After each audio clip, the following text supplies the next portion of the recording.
Welcome back to Kiwi Bred. Rich Hill sire Shocking proved very popular in his first season at stud. I sat down with John Thompson to discuss the Doull Group 1 winner's progress.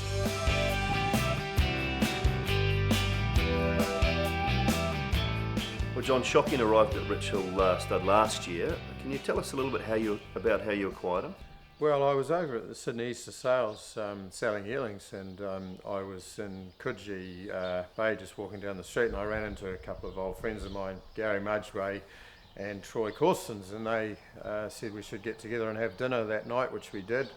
And they had a few friends along, one of them who was Lawrence Eales, who owned Shocking, and I ended up sitting next to him and naturally, had a conversation about Shocking, and I said he'd make a great stallion. At that stage he'd just won the Australian Cup, and he said, "Why are you interested?" And that's how it came about it. It's again sort of right place at the right time.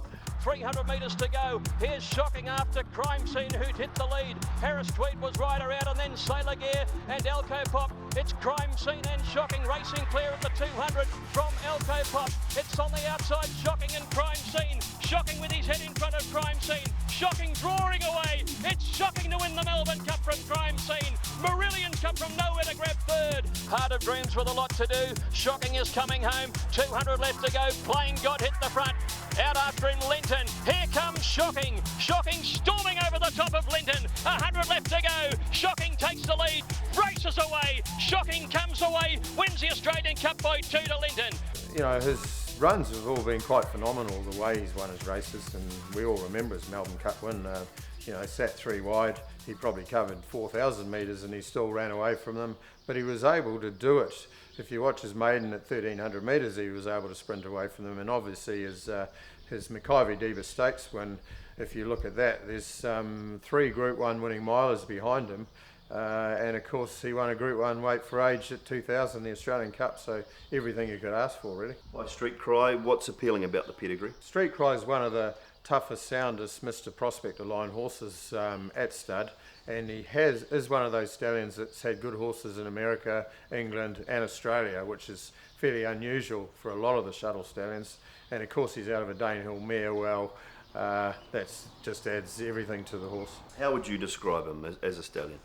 He's got more physical presence than probably any other horse I've seen. I mean, when he walks out, everybody steps back and goes, wow. He's just got that X factor. He's got that lovely masculine head, that great walk and physical strength. And as I say, people come here and are very surprised the type of animal it is. I think Melbourne Cup, they perhaps expect something that's a bit more scope here and a bit more lengthy and a bit more perhaps slow maturing, but he's really got it all. How was he syndicated when he came here? And a lot of New Zealand owners, or are there many owners in New Zealand that are sending their mares to him?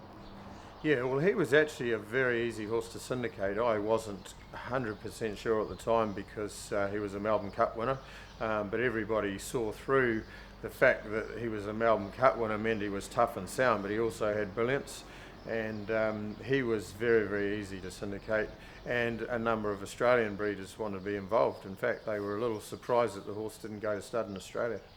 153 mares in his first year here last year. That's quite incredible. Yeah, well, it was a dream result, Simon. I obviously wasn't expecting that. We originally closed his book at 120. Early on, we didn't want to tax the horse too much, but you can see by he's such a physical, robust horse. After his fertility and he was so virile that we were able to open his book up again later in the season and cover some more mares because everything just went so well and the demand was there. You talked about his racing career a little bit, but as you said, 1,300 to 3,200, so it's not just a staying mare that's going to come to him. He's going to be able to breed anything, really. Yeah, it'll be interesting to see what the best distance of his progeny are, but all I can say is that he's exactly what the marketplace is looking for, a tough, durable, sound horse, and that's what the Australians come to New Zealand to buy. And of course, Shocking in Australia is a household name, so I believe his progeny will be very well received. First foals are on the ground. What do you make of them?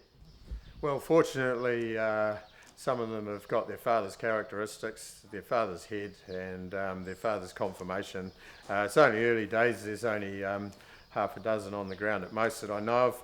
And the other interesting thing is it looks as though he's going to be a pure breeding bay and brown stallion.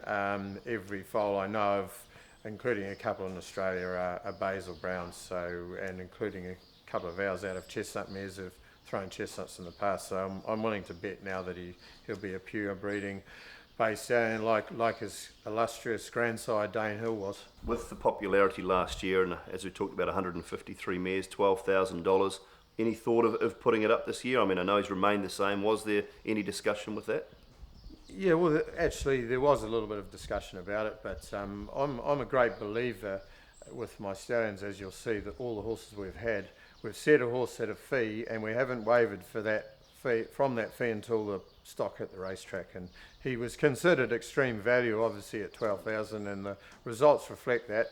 In 2 years' time, he'll still be getting a good book of mares at 12,000 because he'll still be considered value. Whereas if we'd put his fee up, we may have had to bring it back down in the future, and we don't want to do that until we know if they can run or not. After such a dream first year, what are you hoping for this year?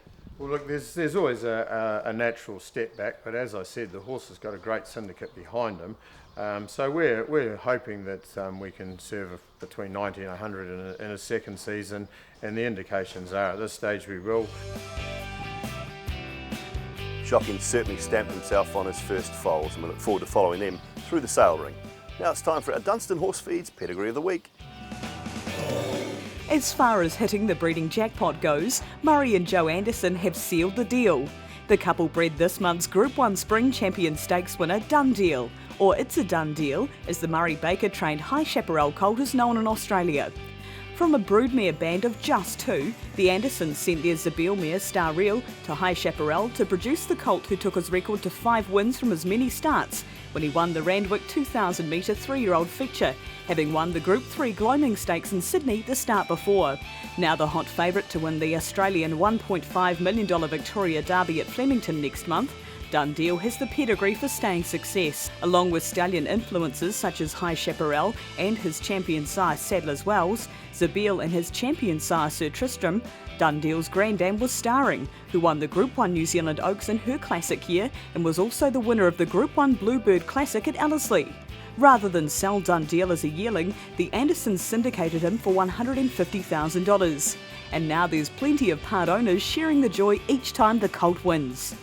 Dundeel will attempt to become the 4th successive New Zealand trained winner of the BRC Derby after Monaco Console, who was also by High Chaparral, Lion Tamer, who was also prepared by Murray Baker, and Sangster.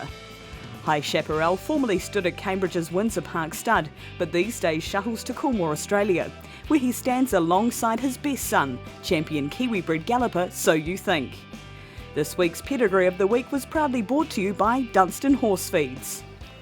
Well, that brings to an end the final show in this series of Kiwi Bred. We say thanks to Cambridge Stud for hosting us today, and a big thanks to you for joining us over the last 12 weeks. We hope you've enjoyed the show.